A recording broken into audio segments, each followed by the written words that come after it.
it's exciting to know that the politicization of this summer's Olympics has already begun. Oh, this is great. A Team USA hammer thrower staged a protest at the U.S. Olympic trials in Tracktown, USA, Eugene, Oregon, the University of Oregon. Go Ducks!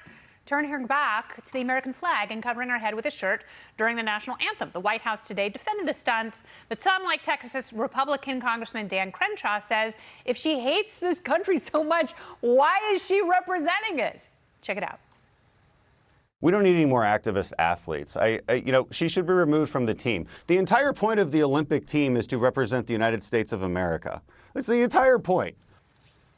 All right, so why join Team USA if you are going to protest it at these critical moments? Joining me now, host of the Next Revolution Sundays on the Fox News Channel, a newly minted U.S. citizen, Steve Hilton. Steve, welcome back. You talked about this on your show last night, and this story, you see it through a slightly different prism, having to work so hard to become a citizen. Tell me your thoughts.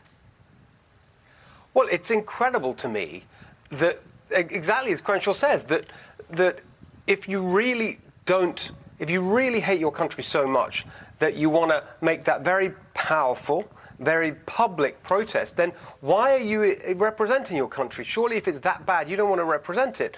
I come to this country as someone who admires the ideals that America was founded on, the Constitution and so on, recognizing, as every sensible person does, that it is not perfect, but there's no question it's the best place in the world. It's certainly the best place in the world to be if you're an aspiring immigrant. And that's why there's so many want to come here, including people who are black and brown and all different races from all over the world. They want to come here because they know that America is the land of opportunity. And you get this person who's here saying, because it seems to me she's just totally channeling the kind of ridiculous ideological wokeism that is just now everywhere in this country, saying, oh, America is something to be ashamed of. It's not. It's something to be incredibly proud of. It's not perfect, but there's nowhere in the world that's better. And so why can't we accept that all of us are here who love the country and we want to improve it, but in the process of improving it, we can be proud of the country as it is. And we can also be proud of the fact that we can have these discussions. And I actually do think that there is room for activism in athletics. And I think some of our athletes, like Jackie Robinson, like Muhammad Ali, they are the ones who really did move the conversation forward. But I think every time in history deserves its own stewards. And I think Gwen Berry happens to be one of the more selfish athletes who's more interested in making it about her than seeing positive improvement. And I also want to know, to your point, what country would pass this impossible purity test? You know, what country is not stained by the mistakes in its founding and its history? And we can be a better nation going forward, but the point of the Olympics is to represent your country, to take pride in your hard work, and to work together as a nation. And you know what it reminds me of? Chloe Kim, who won snowboarding in 2018. She won the gold medal in women's half-pipe snowboarding. And her dad, her parents moved here from Korea when she was a kid, and her dad was waving the American flag. And he was chanting Team USA. He was so proud that he was able to work his ass off so his daughter could win a gold medal for such an incredible country. And those are the type of people that I like being represented by. Last word, Steve.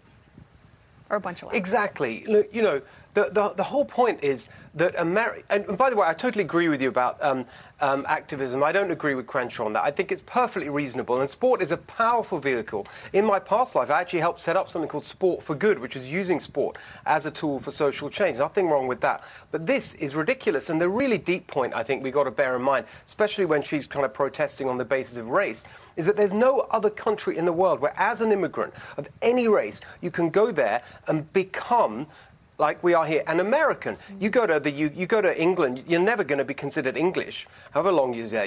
My parents are from Hungary.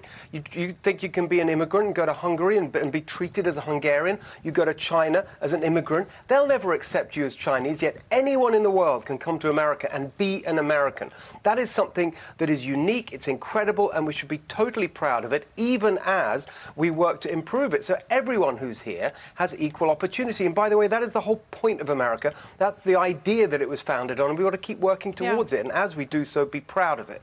And, you know, you bring up a really good point, because the beauty of American meritocracy it really manifests in sport. It does. Because, you know, you can have nothing but raw talent and determination, and you can become a phenomenal superstar in this country. And that does not happen everywhere. Steve Hilton, always good to hear you and talk to you. Thank you so much.